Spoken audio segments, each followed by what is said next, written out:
Hello, my name is Dr. Theodore Panagou and I am postdoc researcher at the University of West Attica. Also, I am a master student in the Habitat program at the Kaunas Technology University. This lecture is about geometric-inspired machine learning applications in geosciences based on computer vision techniques. Now, my PhD was focused in coastal areas and was based on in situ data. We see on the left coastal applications by LiDAR that are related to the physical monitoring, the hazard modeling, or the infrastructure management. On the right, we see one use case where we measure shallow water bathymetry by terrestrial laser scanner. This instrument is a geodetic instrument, but is based for industry application. It was made for industry application. Now we see an application for coastal research where we mapped the bathymetry by distance, but also we managed to extract geomorphological informations to measure and to see the bed ripples by distance. Another application was cliff monitoring and erosion evolution and modeling of the processes. We are in Zakynthos on the left, where we see a cliff, a double face cliff, where we measure the face repeatedly and we find the evolution of the erosion. At the middle, we see in red the erosion of the cliff face, and with the blue we see the sediment that is transported there. On the right, we see the wave modeling and how these waves interact with the cliff face.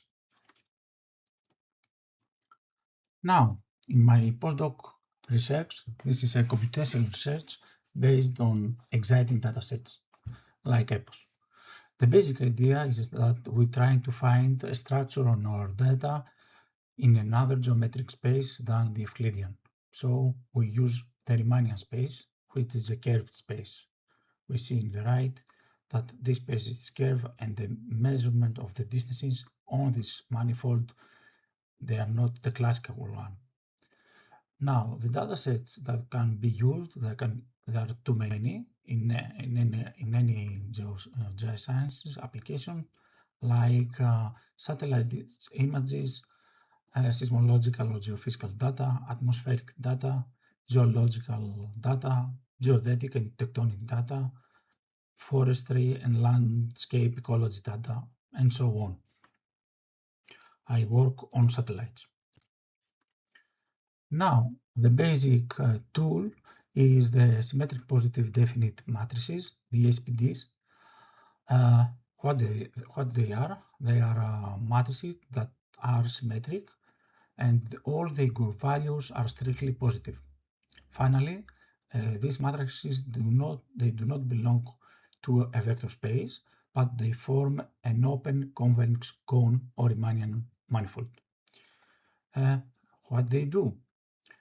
They manage to compress multidimensional data, capturing the statistical correlations between different environmental variables. So, these complex relationships are on the curved Riemannian manifold and protect the data from noise, guaranteeing physically strictly positive values. So we can think this matrix like a data wrapper that compress and multidimensional geographic data into a standard highly stable format. Why this is matter?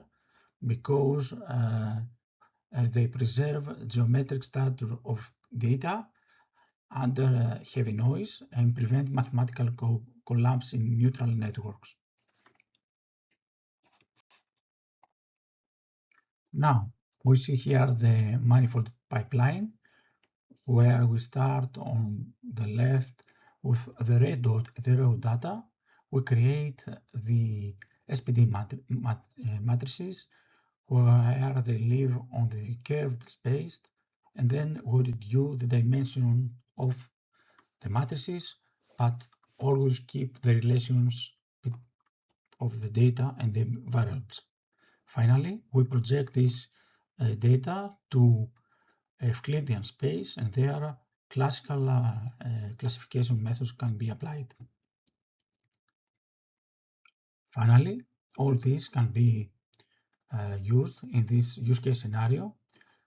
This is the main research where a hybrid physics AI model combines SPD nets and physics-informed neural networks to predict storm and tsunami wave arrival time near to Zakynthos, Greece.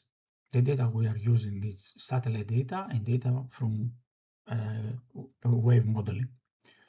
The methodology integrates the SPD nets with the physics-informed neural networks, and the images, they are converted to the SPD matrices.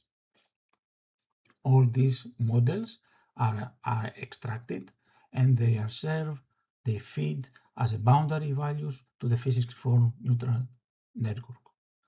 Finally, the neural network use this data and finally outputs the time of the arrival for storms and tsunamis.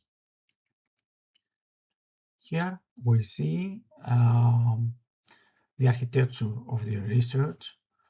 We start with satellite data, we create the SPD nets, and then we feed the physics-informed neural network. Finally, we have the results. Thank you for your attention.